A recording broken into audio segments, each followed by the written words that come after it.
Absolute power creates a unique, dangerous gravity for anyone standing close to the throne. Inside the ancient courts of Shlomo HaMelech, the hidden royal advisors live in a high-stakes environment where a single spoken word can shift the fate of an entire nation.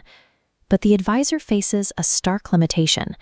They are neither the implementer of policy nor the final judge. They can suggest, but they cannot force the sovereign's hand. When the king makes a decision, it becomes reality.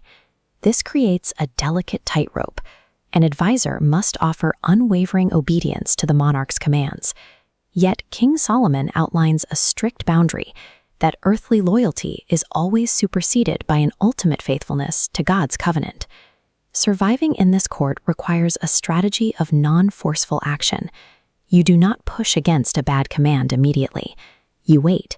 You exercise strategic patience, allowing the situation to develop until it reaches a natural turning point. Solomon recognizes that power is never static. There are inevitable moments where a leader becomes vulnerable or open to change. If you have spent the years of calm building a foundation of trust, you are positioned to act the moment that specific timing and strategy align. True political mastery relies on this precise navigation of the clock. You wait patiently for the ideal port of entry to appear. But patience has a dark inverse. While it preserves the advisor in the palace, patience applied to the justice system rots the civil order.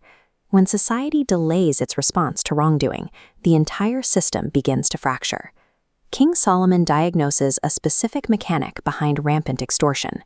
He observes that it is not necessarily poverty or desperation that drives this decay. The true engine of civil collapse is a slow, lethargic court system. When an offense is committed and the indictment is not processed quickly, the delay alters the mind of the perpetrator. Granted too much time between the crime and the consequence, the criminal's heart fills with confidence to perpetrate further evils. The resulting decay is severe.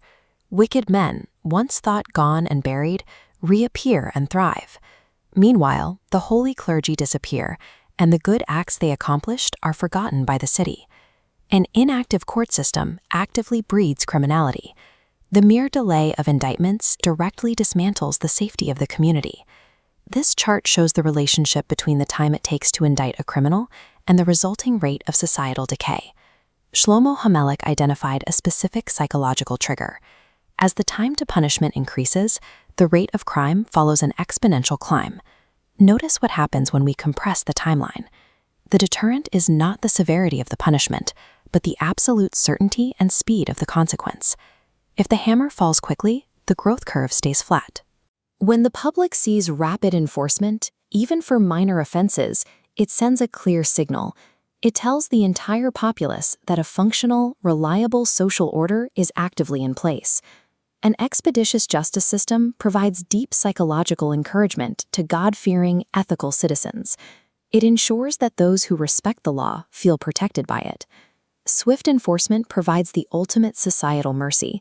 It maintains the stability required to keep a civilization from devouring itself.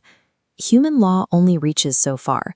When we step out of the courts and look at the natural world, we confront the boundaries of God's cosmic justice, which operates on an entirely different scale.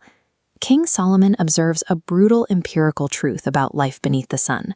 Often, righteous people receive the suffering that the actions of wicked people deserve, and conversely, the wicked frequently enjoy the prosperity earned by the righteous. Waiting for God to balance these scales in real time causes intense psychological agony. A person whose sole comfort is the anticipation of immediate divine retribution will find themselves sleep-deprived, frustrated by a seemingly apathetic universe. But this obscurity is intentional. God deliberately hides the final logic of his providence. The goal is that humanity remains perpetually curious, forever working hard to seek answers they will never fully comprehend. Because this divine logic is hidden, relying on future cosmic justice for your present peace of mind guarantees only frustration and misery. This leads Solomon to a pragmatic pivot.